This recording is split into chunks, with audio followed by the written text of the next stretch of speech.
మీకు తెలుసా, శంబాలా అనే ఒక ప్రత్యేక ప్రదేశం. ఇక్కడ అశ్వత్థామ చిరంజీవిగా ఇంకా జీవించి ఉన్నాడు. ఈ ప్రదేశంలో ప్రజలు 4000 సంవత్సరాల పాటు జీవించగలరు. ఇక్కడ చింతామణి రత్నం అనే ఒక గోప్యమైన రహస్యం ఉంది. నాజీ నేత హిట్లర్ కూడా ఈ రహస్యాన్ని తెలుసుకోవాలని చాలా ప్రయత్నించాడు. ఇక్కడ ప్రజలకు కాలంతో ప్రయాణం చేయడం, టెలిపతి వంటి అద్భుతమైన సాంకేతికతలు కూడా తెలుసు. ఇది చాలా ఆశ్చర్యకరం. 2013లో టిబెట్ ప్రాంతానికి వెళ్లిన శోధకులు ఈ ప్రదేశాన్ని అధ్యయనం చేశారు. అప్పుడు వాళ్ళు గుజరాత్ లో ఉన్న ఒక పాత సామ్రాజ్యాన్ని కనుగొన్నారు. ఆ సామ్రాజ్యంలో దాదాపుగా 10 లక్షల మంది నివసించేవాళ్ళు.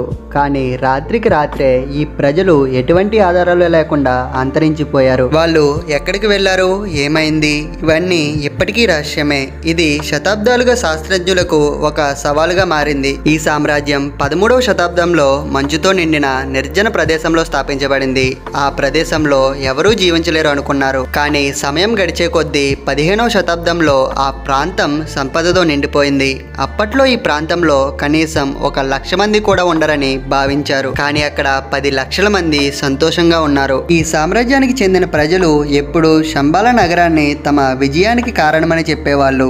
ఈ నగరం హిందూ బౌద్ధ మతాలకు పవిత్రమైనదిగా గుర్తించారు. 1673లో లడక్ రాజు ఈ ప్రాంతంపై దాడి చేశాడు. ఇది ఈ సామ్రాజ్యంపై జరిగిన ప్రధాన సంఘటనల్లో ఒకటి. లడక్ రాజు తన సైన్యానికి ఆదేశాలు ఇచ్చి ఈ సామ్రాజ్యంపై దాడి చేయమని చెప్పాడు. కానీ ఆ రోజు ఉదయం సైన్యం నగరానికి చేరుకున్నప్పుడు నగరం పూర్తిగా ఖాళీగా కనిపించింది. దాదాపు 10 లక్షల మంది రాత్రికి రాత్రి ఎటు వెళ్లారని ఎవరూ ఊహించలేకపోయారు. ఇది ఒక పెద్ద రహస్యంగా మారింది. నగరంలో భూగర్భ స్వరంగాలు కనిపించాయి. ఈ స్వరంగాలు 1 నుండి 2 కిలోమీటర్ల మేర విస్తరించి ఉన్నాయి. ఈ నగరాలు అంతకుముందు రాకపోకలు జరిగాయని కొన్ని సంకేతాలు కూడా కనుగొన్నారు. కొన్ని స్వరంగాలు దెబ్బతిన్నాయి. వాటిని ఎవరో ఉద్దేశపూర్వకంగా నాశనం చేశారని భావించారు. కానీ స్వరంగాలలో లోతైన భాగాల్లో ఏం జరిగింది, ఎందుకు నాశనమయ్యాయి అని ఇప్పటికీ ఎవరికీ తెలియదు. ఇక్కడ హనుమాన్, అశ్వత్థామ వంటి చిరంజీవులు, మహానుభావులు నివసిస్తుంటారు. శంబాలా ప్రజల వద్ద అసాధారణమైన బుద్ధి, ఆధునిక సాంకేతికత ఉంటుంది. వాళ్ళు కాలంలో ప్రయాణం చేయగలరు, టెలిపతి చేయడం, ఇతర గ్రహాల జీవులతో కూడా సంభాషణ చేయడం వాళ్లకు సులువు. శంబాలా గురించి వివిధ పురాణాల్లో మరియు ధార్మిక గ్రంథాల్లో ప్రస్తావన ఉంది. ఇది హిమాలయాల్లో కల ఒక ఆధ్యాత్మిక ప్రదేశం. ఆధ్యాత్మిక విలువలకు మరియు ఆదర్శాలకు నిదర్శనం. టిబెట్ బౌద్ధ మతం, హిందూ ధర్మం మరియు ఇతర పురాణాల ప్రస్తావనల ద్వారా శంబాలా ప్రాముఖ్యత విశ్వవ్యాప్తమైంది. ఇది పవిత్రత మరియు ఆధ్యాత్మికతకు చిహ్నంగా ఉంది. శంబాలా అనేది టిబెట్ బౌద్ధ మతంలో ప్రత్యేకమైన ధార్మిక, ఆధ్యాత్మిక ప్రాధాన్యత కలిగిన ప్రదేశంగా పరిగణించబడుతుంది. ఇది ఒక దివ్య నగరంగా భావించబడుతుంది.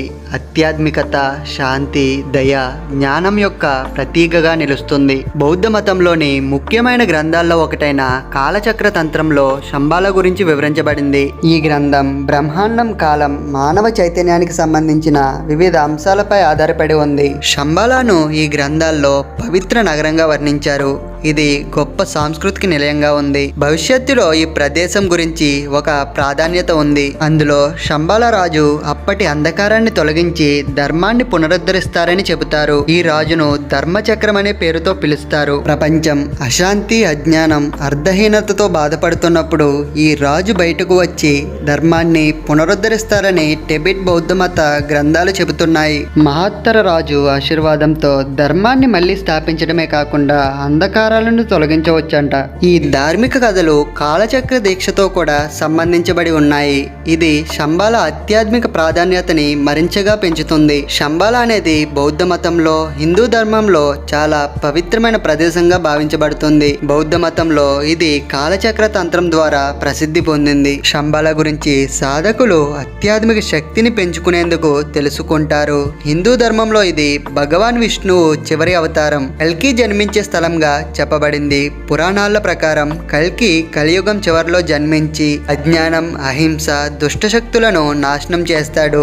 ఆయన తన చేతిలో ఒక గొప్ప కత్తి పట్టుకుని ధర్మాన్ని పునరుద్ధరిస్తారని చెబుతాడు. కలియుగం మొత్తం 3200 సంవత్సరాల పాటు నడుస్తుంది. ప్రస్తుతం మొదటి దశ నడుస్తుంది. చివరి దశలో కల్కి రాకతో సత్యయుగం ప్రారంభమవుతుంది. కల్కి భగవాన్ బ్రాహ్మణ కుటుంబంలో పుట్టి ప్రపంచానికి శాంతి తీసుకొస్తాడని నమ్మకం. ఈ కథ ప్రకారం కల్కి అవతారం ధర్మాన్ని తిరిగి స్థాపించి సత్యయుగాన్ని ప్రారంభిస్తారు. శంబాల గ్రామం ఈ కారణంగా పవిత్ర ప్రదేశంగా పరిగణించబడుతుంది. ఇది ధర్మ శాంతి కోసం ఒక ప్రేరణగా నిలుస్తుంది. శంబాల అన్వేషణ కోసం చరిత్రలో ఎన్నో సాహసిక ప్రయాణాలు పరిశోధనలు జరిగాయి. కానీ ఈ ప్రయాణాల్లో ఎవరూ పూర్తి విజయాన్ని సాధించలేదు. కొంతమంది పరిశోధకులు శంబాల రహస్యాన్ని గురించి కొన్ని సంకేతాలు చూసినట్లు పేర్కొన్నారు. శంబాలను కనుగొనడానికి హిమాలయాలు, పొడవైన పర్వతాలు, కష్టమైన మార్గాలు, టిబెట్ లోపల ఉన్న అజ్ఞాన ప్రదేశాలు, వీటి మీద కూడా ప్రయాణించారు. 1920వ దశకాలం రష్యన్ చిత్రకారుడు, రచయిత నికోలస్ రొరిర్ శంబాల అన్వేషించగా పెద్ద యాత్రను ప్రారంభించాడు. ఆయన టిబెట్ లోపల చాలా ప్రమాదకరమైన మార్గాల్లో, పర్వత ప్రాంతాల్లో, రహస్యమైన ప్రాంతాల్లో అన్వేషించాడు. ఆయన ప్రయత్నం చాలా ప్రాచీన ధార్మిక పవిత్ర ప్రదేశాలకు చెందిన కథలను వెలుగులోకి చూచింది. ఆయన శంబాల కేవలం భౌతిక ప్రదేశం మాత్రమే కాదు, ఒక ఆధ్యాత్మిక మార్గమని నిరూపించాడు. ఆకాశంలో ఒక ప్రత్యేకమైన వస్తువు కనిపించడం ద్వారా ఆయనకు ఇది రహస్యమైన ప్రదేశం అని భావించాడు. శంబాల రహస్యం ప్రతి ఒక్కరికి అందుబాటులో ఉండదు. ఇది కేవలం నిశ్చలమైన హృదయం, ఆధ్యాత్మిక చైతన్యం కలిగిన వారు మాత్రమే తెలుసుకునే ప్రదేశం. భవిష్యత్తులో శంబాల మానవ జాతికి మార్గదర్శకంగా ఉండి శాంతి ధర్మాలని ప్రోత్సహిస్తుందని నికోలస్ నమ్మాడు. ఈ ప్రదేశం ఆధ్యాత్మికతకు, శాంతికి, జ్ఞానానికి ప్రతీకగా నిలుస్తుంది. శంబాల రహస్యాలను కనుగొనడం చాలా ఆసక్తికరమైన విషయం. చింతామణి అనే ఒక రహస్యమైన మణి అసాధారణ శక్తితో నిండి ఉంది. ఇది మానవ వికాసానికి ఉపయోగించబడుతుందని నమ్మకం. దీంతో పాటు ఉత్తరాఖండ్లో చమోలి జిల్లాలో రహస్యంగా ఉన్న రుక్పోండ్ అనే సరస్సు ఉంది. దీన్ని కంకలాల సరస్సు అని కూడా అంటారు. ఇది సముద్ర మట్టానికి 16,500 అడుగుల ఎత్తులో ఉంది. ఈ సరస్సు మనిషి కంకలాలతో నిండి ఉంటుంది.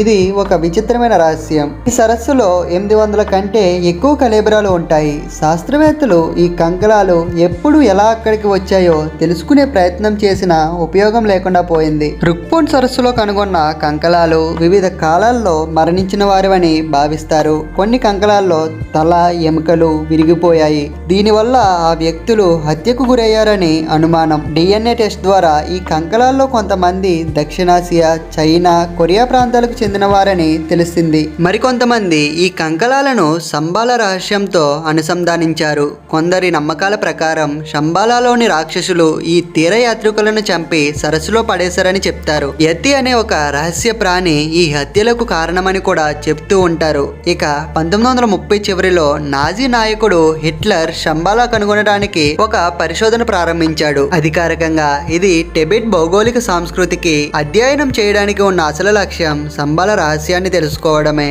హిట్లర్ శంబాలను అద్భుత శక్తులు, సాంకేతికతల నిలయంగా భావించాడు. ఈ అన్వేషణ శంబాల రహస్యాలను మరింత ఆసక్తికరంగా మార్చింది. ఇది ఇప్పటికీ ప్రపంచాన్ని ఆకర్షిస్తూ ఆధ్యాత్మికతకు సంబంధించిన ప్రాముఖ్యతను చాటుతోంది. నాజీలు శంబాల గురించి విస్తృతంగా అన్వేషించారు. వాళ్ళు శంబాలలో దాగి ఉన్న ఆధ్యాత్మిక శక్తులు, పురాతన సాంకేతికతను కనుగొని మహాశక్తిగా మారాలనుకున్నారు. కానీ ఈ అన్వేషణలో ఎక్కడా పూర్తి విజయం సాధించలేదు. ఎందుకంటే నాజీ సైన్యం శంబాలను కనుగొనలేకపోయింది. వారి ప్రయత్నాలు విఫలమయ్యాయి. నాజీ శంబాల గురించి కొన్ని గుప్త సమాచారం సేకరించింది. దాన్ని ప్రపంచం నుంచి దాచిపెట్టింది. ఇది చాలా మంది అనుమానం. శంబాల యొక్క గుప్తమైన సాంకేతికతలు, శక్తుల గురించి మరింత తెలుసుకోవాలని ఆసక్తికరంగా ఉంటుంది. ఈ ప్రదేశం అనేక రహస్యాలతో నిండి ఉంది.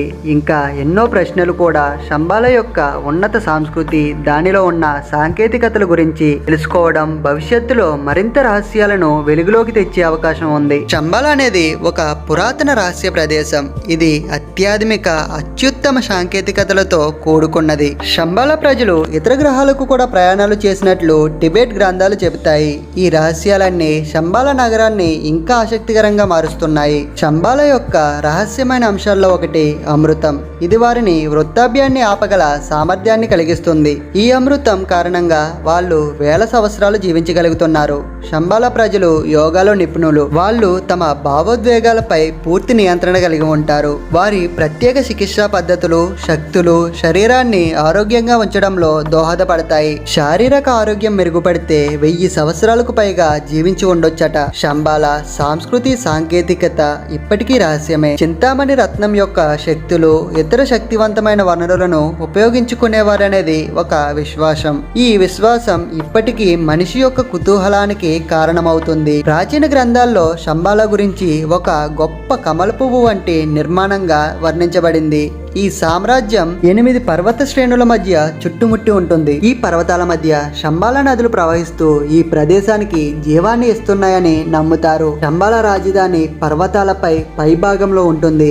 ఇక్కడ పలు చోట్ల బంగారం, వెండి, రత్నాలతో రూపొందించిన మహల్లు కూడా ఉన్నాయి. నీలమణి ముత్యాల వంటి ఖరీదైన రాళ్లతో పొదిగి ఉన్నాయి. దశాబ్దాలుగా ఈ ప్రదేశం గురించి అనేక కథలు, శాస్త్రాలు చెబుతున్నాయి. శంబాలా నిజమైన ఉనికి ఇంకా ఒక గొప్ప రహస్యంగా మిగిలే ఉంది.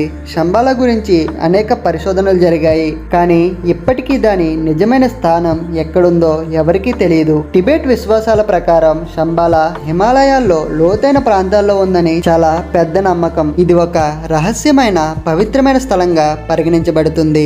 శంబాలా భౌగోళిక స్థానం చాలా రహస్యంగా సురక్షితంగా ఉందని నమ్ముతారు. దీన్ని కేవలం శుద్ధ హృదయం, అత్యాధునిక జ్ఞానం కలిగిన వారే చేరుకోగలరని చెప్తూ ఉంటారు. మరి నిజంగానే శంబాలా ఉందా?